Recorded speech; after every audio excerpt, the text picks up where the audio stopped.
오늘은 이사야서 15장 16장의 말씀을 전하도록 하겠습니다. 이 이사야서 15장과 16장의 내용은 하나님께서 이사야를 통해서 이스라엘을 중심으로 한 열방의 열 나라의 심판에 대한 경고의 세 번째 나라에 속하는 나라인데요. 모압이라는 나라입니다. 하나님께서 이사야를 통해서 이스라엘을 늘 괴롭히고 이스라엘에게 악한 영향을 주었던 이 모압을 경고하면서 그들에게 심판을 경고하는 내용인데요. 이 말씀 가운데 하나님이 세상을 다스리시며 나라의 주권을 하나님이 갖고 계심을 분명히 우리에게 보여주는 내용입니다. 이 15장과 16장의 내용을 통해서 살아계신 하나님, 인류 역사를 주관하시는 그 하나님의 놀라운 섭리를 발견할 수 있는 저와 여러분 되기를 주님의 이름으로 축복합니다. 15장 1절에 모압에 관한 경고라, 모압에 대한 경고의 메시지를 전달하는데요.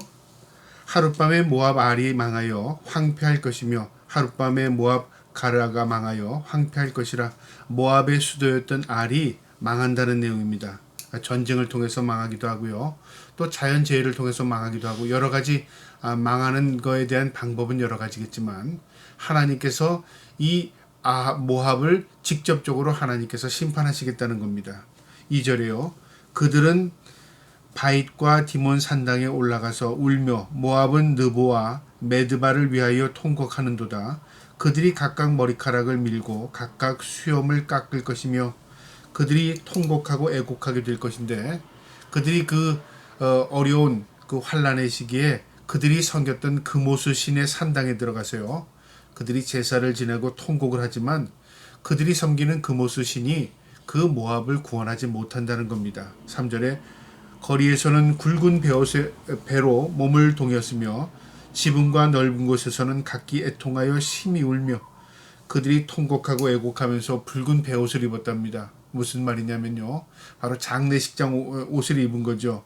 그 다음에 지붕 넓은 곳에 가서 통곡하면서 그들의 신을 부릅니다. 그러나 그들의 신은 그들을 도울 수 없습니다. 그들의 군사력과 그들의 힘은 아무것도 아닌 무용지물이 됩니다. 그들이 혼이 나갔다고 말합니다. 4절의 하반절에 보면요. 모압의 군인들이 크게 부르짖으며 그들의 혼이 속에서 떠는도다. 혼비백산한다 그 말이죠.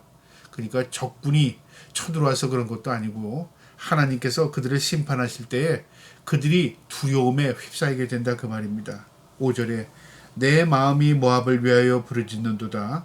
그 피난민들은 소알과 에글랏 슬리사에까지 이르고 울며 르빗 비탈길로 올라가며 호로나입 길에서 패망을 울부짖으리니. 이 이사야가 그 모습을 하나님이 주신 그 메시지를 듣고 자신도 마음이 아픈 겁니다. 비록 자신들의 나라에게 악한 영향력을 미치고 또 적대적인 나라였지만 그들이 망하는 것을 기분 좋게 본 게 아니라 마음 아프게 본 겁니다.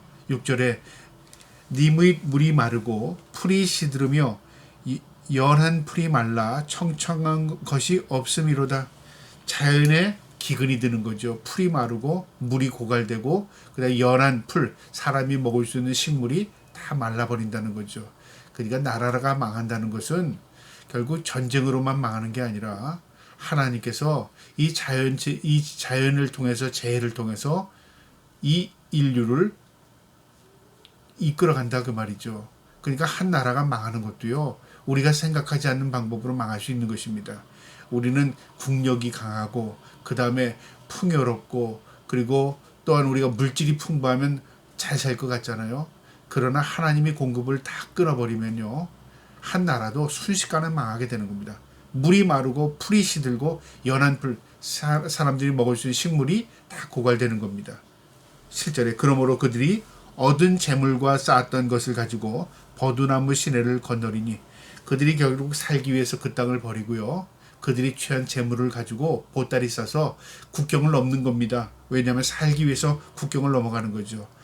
오늘날도 그런 일이 많지 않습니까? 남미에서도 자신들의 나라가 살기 어려우니까 미국을 향해서 피난을 떠납니다. 또 유럽에서도 마찬가지 아닙니까? 아프리카의 난민들이 이 유럽 땅을 배를 타고 가다가 배 침몰당하기도 하고 많은 사람들이 죽기도 합니다. 이런 일들이 오늘날도 일어납니다. 왜 그렇습니까? 결국은 사람이 살기 위해서 땅을 찾는 겁니다. 자신의 땅을 버리고 고향을 버리고 새로운 땅을 향해 찾아가는 겁니다. 이게 인류의 역사를 보면 보게 되는 겁니다. 하나님께서 그 땅에 재앙을 내리니까 그 땅에서 살지 못하고 사람들이 다 다른 땅으로 떠나가는 거죠. 이 모압이라는 나라는요, 이스라엘에 바로 접한 나라였습니다. 그래서 사이가 별로 좋지 않은 나라였습니다. 때마다 또 이스라엘이 이 농사철이 되면 모압 이 산지에 있는 이 모압인들이, 모압은 산 높은 지역에 거주하는 민족이었거든요. 그러니까 농사를 지을 땅이 별로 없습니다. 그러니까 농번기가 되거나 그 다음에 이 수확기가 되면 쳐들어와서 이스라엘에 있는 곡물들을 다 빼앗아가고 그리고 착취해 갑니다. 그러니까 이스라엘에게 늘 국경에 이 괴롭힘을 당하는, 괴로움을 주는 나라였습니다. 이 나라가 결국은 하나님의 심판을 받게 된다 그 말입니다. 8절에 이는 곡성이 모압 사방을 들렸고 슬피 부르짖음이 에글라임에 이르며 부르짖음이 부에렐림에 이르며 그들의 곡성, 통곡소리죠. 부르짖음, 슬피 부르짖음, 그러니까 그들의 신을 부르는 겁니다. 그들이 섬겼던 이 그모스가 결국 이 이스라엘에게도 영향을 미치는데요. 솔로몬 시대에 정략 결혼을 통해서 이 모압의 공주가 솔로몬의 이 처가 됩니다.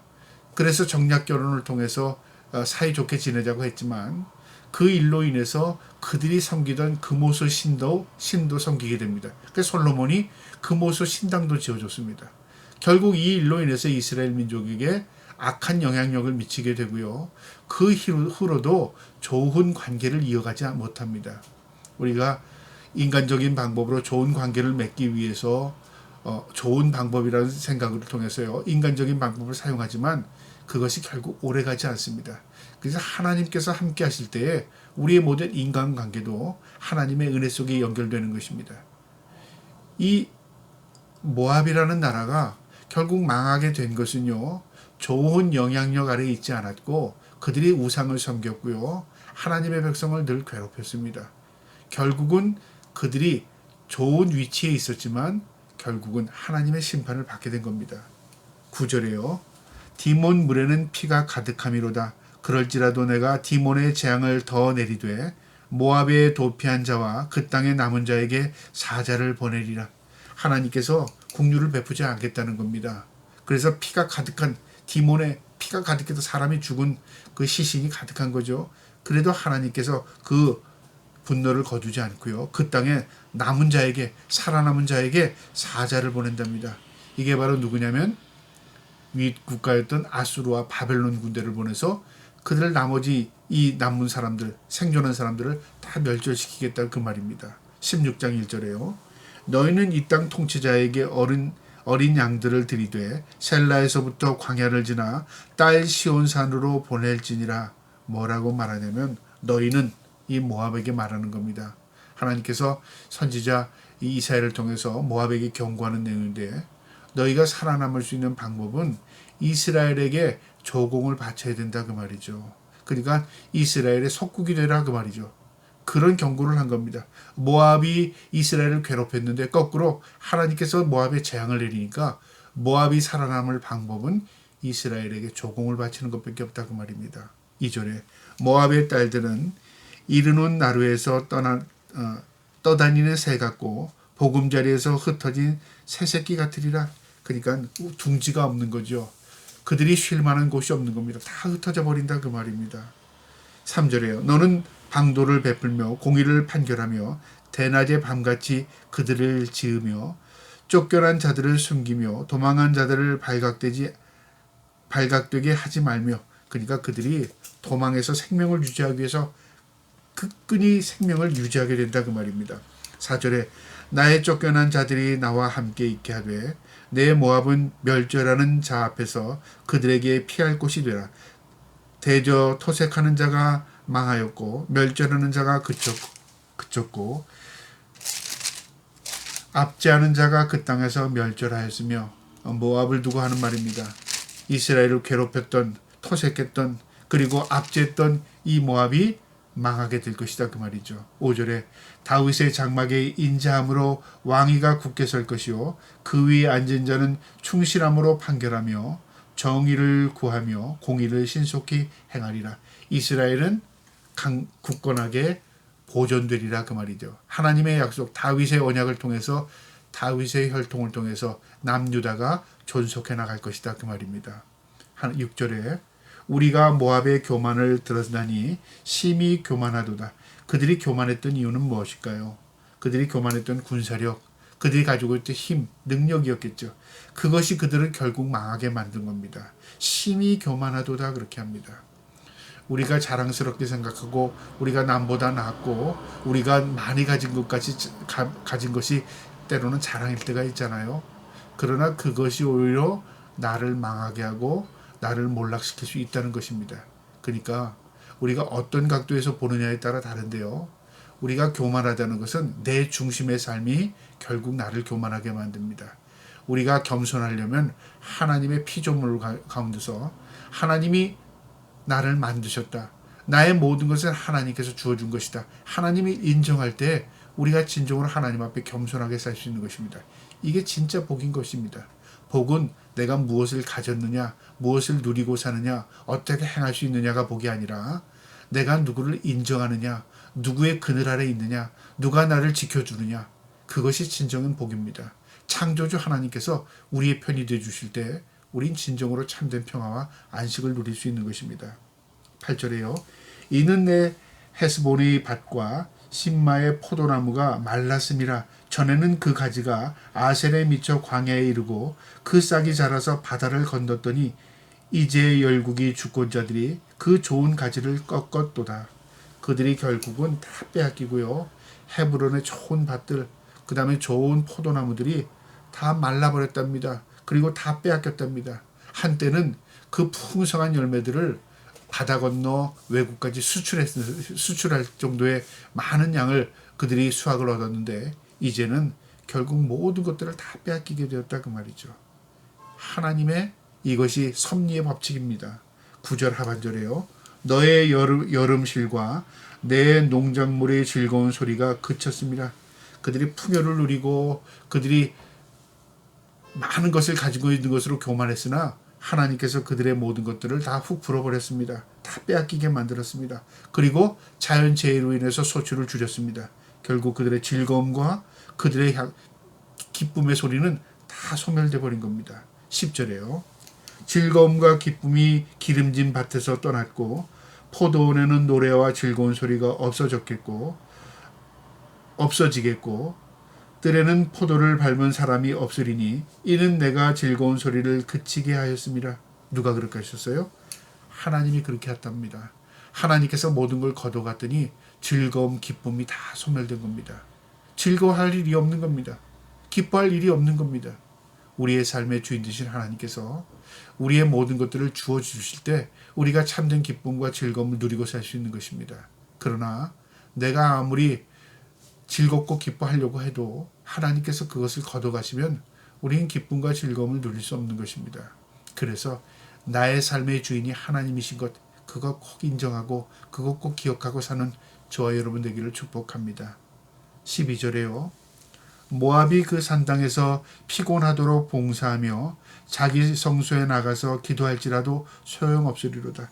그들이 모든 것을 빼앗기고 기쁨을 잃고 즐거움이 소멸되고 나서 그들이 그것을 회복하기 위해서 금오소 신당에 가서 절을 하고 그들이 제사를 지내고 하도 아무 소용이 없다 그 말이죠.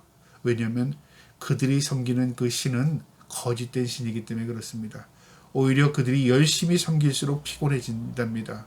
그들이 열심히 봉사할수록 헛된 시간이랍니다. 여러분, 우리가 하나님 외에 다른 걸 섬기면요, 이런 결과를 갖게 됩니다. 우리가 나는 섬기지 않아 라고 말하지만요, 때로는 권력을 섬기는 사람도 있고요, 사람을 섬기는 사람이 있고요, 돈을 섬기는 사람이 있고요, 또 명예를 섬기는 사람이 있습니다. 어떤 사람 지식을 섬기는 사람이 있습니다. 내가 하나님의 자리에 올려놓은 게 있다면 그거 섬기는 겁니다. 그러니까 우리의 삶의 가장 우선순위가 하나님입니다. 그 하나님을 중심에 모시고 살아갈 때 우리가 겸손한 마음으로 살아갈 수 있고요. 그 마음을 가진 겸손한 자에게 하나님은 은혜를 베풀어 주십니다. 마지막 14절입니다.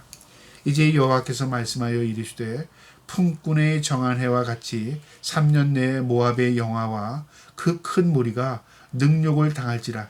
그 남은 수가 심히 적어 보잘것없이 되리라 하시도다. 예언의 말씀인데요. 여기 3년 내에 모압이, 이것은 이제 얼마 남지 않으면 모압이 하나님의 말씀대로 망하게 된다. 뭐처럼요? 마치 종에게 계약을 한 것처럼. 여러분, 종은 계약을 하고 품꾼은 계약을 하고 일을 합니다. 그 계약 기간이 끝나면 다시 돌아가는 겁니다. 주인은 아들은 다릅니다. 그 주인의 아들은 처음에는 아무것도 없는 것 같습니다. 그러나 그 모든 것, 아버지의 모든 것이 아들에게 주어집니다. 이처럼 종과 품꾼과 자식의 차이는 이렇게 큰 차이가 나는 겁니다. 이스라엘은 하나님의 자녀였습니다. 그리고 모압은 하나님을 모르는 사람들이었습니다. 마치 그들은 품꾼과 같다고 말이죠. 계약 기간이 끝나면 모든 것이 원점으로 돌아가듯이 하나님의 축복을 거둬들이니까 그것이 결국 그들에게 화가 된 겁니다. 그들에게 있어 능욕을 당한답니다. 그 남은 수가 심히 적어 보잘것없이 되리랍니다. 결국 그들이 번성하는 것 같았지만 하나님께서 그들을 징계하실 때 그들은 보잘것없는 민족이 되었고요. 나중에는 소멸해서 찾아봐야 찾아볼 수 없는 민족이 되는 것입니다. 우리의 삶의 주인 되시는 하나님께서 우리를 축복하실 때 우리가 하나님의 은혜 가운데 번성할 수 있는 것입니다. 저와 여러분이 살아계신 하나님, 세상을 다스리시는 하나님, 세상의 주인 되시는 그 하나님을 인정하고 사는 복된 인생들 되기를 주님의 이름으로 축복합니다. 아멘.